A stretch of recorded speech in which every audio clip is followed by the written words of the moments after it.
Hello बच्चों, चलिए प्रश्न को पढ़ते हैं। इसमें लिखा है कि एक समान चुंबकीय क्षेत्र के प्रभाव के अंतर्गत एक हमारा आवेशित कण है जो आर त्रिज्या के वृत्त में नियत चाल v से गतिमान है।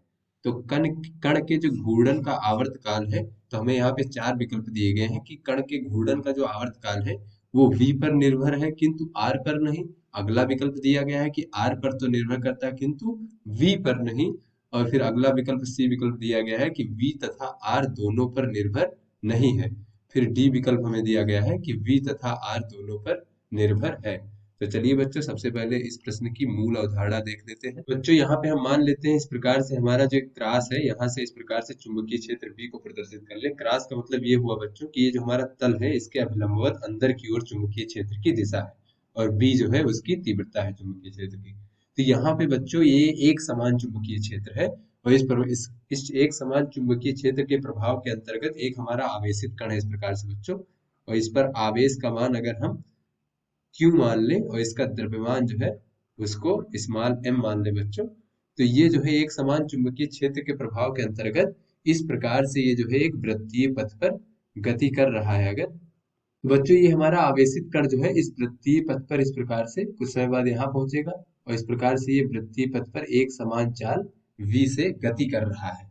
तो ऐसे में बच्चों जो इस पर एक, जब हमें पता है कि वृत्तीय पथ पर कोई कण जो है गति करता है तो उस पर एक अभिकेंद्र बल लगता है। तो यहाँ पर भी बच्चों एक अभिकेंद्र बल लगता है जिसकी दिशा जो है केंद्र की ओर इस प्रकार से होती है। ये अभिकेंद्र बल, इसे हम लॉरेंज बल कहते हैं बच्चों। ये चुंबकीय बल होता है, यहाँ अभिकेंद्र बल की तरह कार्य करता है। तो बच्चों यहाँ पर जो है इसका परिमाण होता है वो होता है Q, V और B। तो बच्चों ये जो Q है वो जो है इस कण का आवेश है, और जो V है उसकी चाल है, और जो B कैपिटल B है बच्चों ये जो है इस चुंबकीय क्षेत्र की तीव्रता है। तो बच्चों ये जो है लगने वाला अभिकेंद्र बल है। तो बच्चों हमें ये भी पता है कि जो लगने वाला अभिकेंद्र बल होता है उसको जो है mv का वर्ग और भागे r, कैपिटल R अगर बच्चों इस वृत्त की त्रिज्या मान ले इस प्रकार से, बच्चों ये जो है हमारा लगने वाला अभिकेंद्र बल होता है। तो बच्चों इस अभिकेंद्र बल को अगर हम इस चुंबकीय बल से तुलना करें इस प्रकार से, तो यहाँ से हमें प्राप्त होगा ये एक बी से बी कट जाएगा, और यहाँ से हमें कैपिटल आर त्रिज्या हमें प्राप्त हो जाएगी। वो हो जाएगा बच्चों एम बी भागे क्यू बी। तो बच्चों ये हमारे त्रिज्या जो होगी, जो इसके वृत्तीय पथ की त्रिज्या होगी वो इतनी हो जाएगी। तो चलिए बच्चों अपने प्रश्न को हल करते हैं और देखते हैं कि इस कण का जो है घूर्णन का आवर्त काल कितना होगा। तो इस प्रकार से बच्चों अगर कोई कण हमारा जो है आर त्रिज्या के वृत्तीय पथ पर जो है अगर v चाल से एक समान चाल से गतिमान है, तो उसका आवर्त काल जो होता है बच्चों, आवर्त काल का अर्थ ये होता है कि एक चक्कर लगाने में कितना समय लगेगा। तो आवर्त काल को बच्चों हम लोग t से प्रदर्शित कर लेते हैं। देख लेते हैं एक चक्कर लगाने में वो कितनी दूरी चलेगा।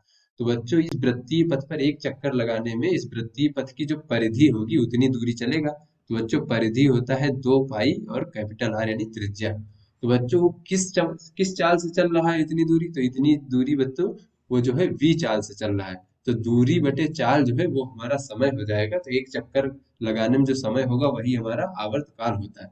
बच्चों आवर्त काल हो जाएगा हमारा 2 पाई r भागे v। तो यहाँ से बच्चों हमने देखा मूल अवधारणा में कि ये हमारा वृत्तीय पथ की त्रिज्या होती है जब एक समान चुंबकीय क्षेत्र के प्रभाव के अंतर्गत कोई आवेशित कण जो है अगर गति करता है। तो यहाँ पे बच्चों जो आवेश है वो कण का क्यू है, और उसका m जो है उस कण का द्रव्यमान है।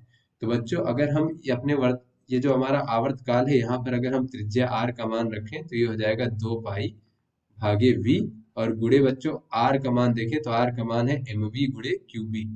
बच्चों ये हो जाएगा एम वी भागे क्यू बी। तो बच्चों यहाँ से v और v कट जाएगा और हमें आवर्त काल t बराबर प्राप्त हो जाएगा 2 पाई m भागे क्यू बी।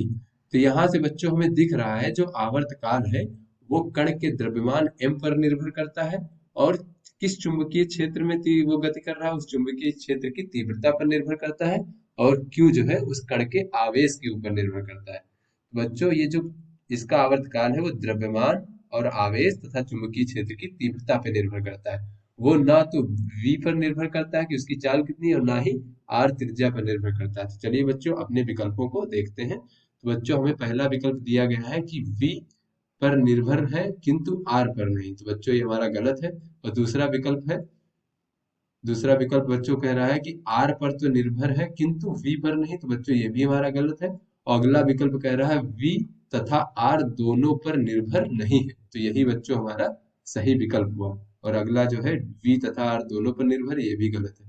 तो अतः बच्चों हमारा सही विकल्प जो है वी तथा आर दोनों पर निर्भर नहीं है, सी विकल्प सही है। तो आशा करते हैं ये आपको समझ में आ गया होगा। धन्यवाद।